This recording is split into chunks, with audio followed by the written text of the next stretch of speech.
여러분이 보내주신 GIS 섹터 완전 정복? 이 자료 있잖아요. 이걸 보면서 글로벌 시장의 내비게이션 같다 이런 생각이 들더라고요. 바로 GIS 얘긴데요. 네, 안녕하세요. 전 세계의 그 수많은 기업들을 체계적으로 분류하는 기준인데 이게 왜 중요하고 또 어떻게 우리 투자에 도움이 될 수 있는지 오늘 좀 깊이 파고들어 보죠. 네, 좋습니다. GIS, 이게 사실 단순한 분류 체계, 그 이상이죠. 1999년에 MSCI랑 S&P 다우존스 인덱스가 함께 만들었는데요. 이게 나오기 전에는 나라마다 산업 분류가 제각각이었어요. 그래서 좀 글로벌 비교가 힘들었는데 GIS 덕분에 이제는 같은 기준으로 전 세계 기업들을 볼 수 있게 된 거죠. 그래서 S&P 500 같은 주요 지수들도 다 이 기준을 따른다는 거군요. 네, 맞습니다. 표준 언어가 된 셈이에요. 그 GIS가 구체적으로 그럼 어떻게 짜여 있는 건가요? 그냥 기업들 쭉 나열한 건 아닐 텐데. 그럼요. 이게 총 4단계로 아주 체계적입니다. 제일 큰 게 11개 섹터고요. 여기서 시작해서 24개 산업 그룹, 69개 산업, 그리고 제일 작은 단위가 158개 하위 산업, 이렇게 나눠져요. 와, 4단계. 굉장히 세분화되어 있네요. 네.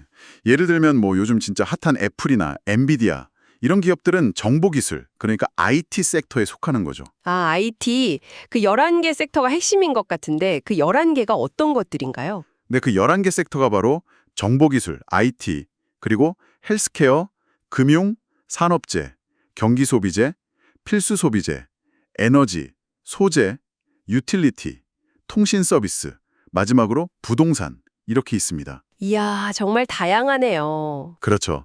그리고 이 분류가 투자자에게는 정말 실질적인 힘이 됩니다. 어떤 점에서 그런 거죠? 보내주신 자료에서도 보니까 특히 분산 투자의 중요성을 엄청 강조하던데요. 네, 정확히 보셨어요. 이게 왜 중요하냐면 섹터별로 경제 상황에 반응하는 게 완전히 다르거든요. 예를 들어서 경기 침체기다 이러면 아무래도 기술주나 산업재처럼 경기에 민감한 섹터는 좀 타격을 받겠죠. 그렇죠. 아무래도 소비가 줄고 그러니까. 네. 그런데 식료품이나 전기 같은 거 있잖아요. 필수 소비재나 유틸리티 섹터 이런 데는 상대적으로 좀 안정적인 흐름을 보여요. 덜 민감하니까요. 맞아요. 자료에서도 어떤 금융위기 때 필수 소비재가 확실히 방어적인 성격을 보였다 이런 분석이 있었어요. 네, 바로 그겁니다. 그래서 GICS를 잘 활용하면 이런 섹터별 특성을 이용해서 특정 산업에 너무 쏠리는 위험 있잖아요. 그걸 줄이고 포트폴리오를 좀 안정화시킬 수 있는 거죠. 그렇군요. 그럼 위험 관리 측면이 크네요. 네. 혹시 섹터 ETF 같은 것도 그런 맥락인가요? XLK나 XLE 같은 거요? 네, 맞아요. 그런 섹터 ETF들이 아주 유용한 도구가 되죠. 알겠습니다. 위험 관리 외에 혹시 시장의 기회를 잡는다거나 이런 데도 도움이 될까요? 물론입니다. 이 분산 투자 얘기가 바로 시장 트렌드 파악이랑 또 직결되는 건데요.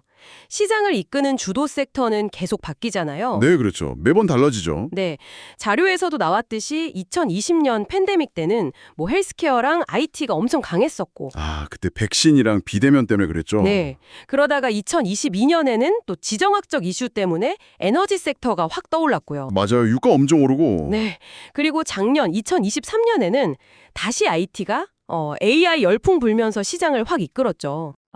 AI 정말 대단했죠. 그러니까 GIS를 통해서 지금 어떤 섹터가 시장의 주목을 받고 있는지 또 그 섹터 안에서 어떤 기업이 주도주인지 이런 걸 파악하는 게 굉장히 중요합니다. 시장의 흐름을 읽는 눈을 키울 수 있다 이런 말씀이시군요. 그럼 실제 시장 분석할 때는 거시정제 상황 이런 거랑 연결하는 게 중요하겠네요. 바로 그겁니다.